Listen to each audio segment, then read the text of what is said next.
Thank you, Madam Chair. Congressman Zeldin, in 2016, in a congressional debate, you said, quote, "There are many different ways that we can be better stewards of our environment. The key is to reduce our reliance on fossil fuels, to become more environmentally friendly, and to pursue clean and green energy." Do you still believe, Mr. Zeldin, that it's our job to reduce our reliance on fossil fuels? Ideally, Senator, to the extent that, first off, I support all of the above energy. No, I didn't ask you that. I said, do you believe it's imperative that we, using your words, reduce our reliance on fossil fuels? Do you still believe that?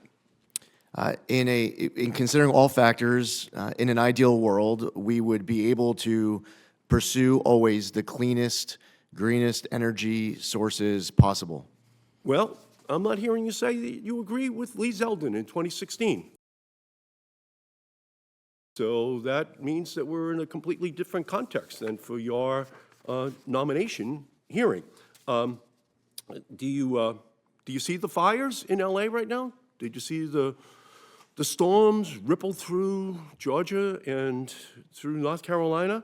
The threat of climate change hasn't gone away since you said that in 2016. And I'm just worried now your change of tone is politics and not the science, which you apparently did believe at that time. Let me ask you the next question. Do you also accept that under the Supreme Court's ruling in 2007 in Massachusetts versus EPA, and in 3 subsequent cases, that the EPA is obligated to regulate greenhouse gases as air pollutants from motor vehicles, power plants, and other industrial sources as, quote, the Supreme Court said in their decision, may reasonably be anticipated to endanger public health or welfare? Do you accept that as a mandate, Mr. Zeldin? Authorized. Yes, Senator. You do? Authorized to, Senator. Authorized to. You don't actually then accept the requirement that you have to deal with the endangerment that fossil fuels actually poses to LA or North Carolina or Florida or the Gulf Coast almost on a yearly basis. You don't accept that. Senator, I just want to be accurate, and in citing Massachusetts versus EPA, the decision does not require the EPA.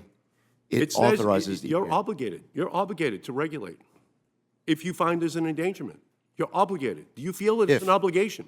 Yeah, but it doesn't say that you are obligated to, and that's it. There are steps that the EPA would have to take in order for an obligation to be created. I'm just going off the actual text. Right. Of well, the again, Court legislation. Do you think we're in danger in LA? Do you think the people in North Carolina and the Gulf Coast were in danger? Are they in danger? Absolutely. For people who are having their homes burned down. Then you have an obligation to deal with that and to do something. Senator, I'm not hearing your job at you see your job at the EPA as doing something about it. You know, we're watching firefighters run towards the flames in Los Angeles, and the EPA is responsible to keep the fiery embers of climate change under control. Power plants, cars, industry. Are you going to fight those dangers, Mr. Zeldin? Are you going, as you said in 2016, or are you going to fan the flames of destruction on the demand of the fossil fuel industry, which you now refuse to actually hold responsible for the rapidly warming country that we're living in? Senator, there's a few things there. First off, as far as the Supreme Court case goes, it was not a decision of the Supreme Court that if there was a fire in 2025 in California, that if that fire creates a danger to people who are having their homes burned down, that the EPA is then that triggers the EPA to regulate carbon dioxide. There's just more to that. I'm just trying to be accurate. It's pretty simple.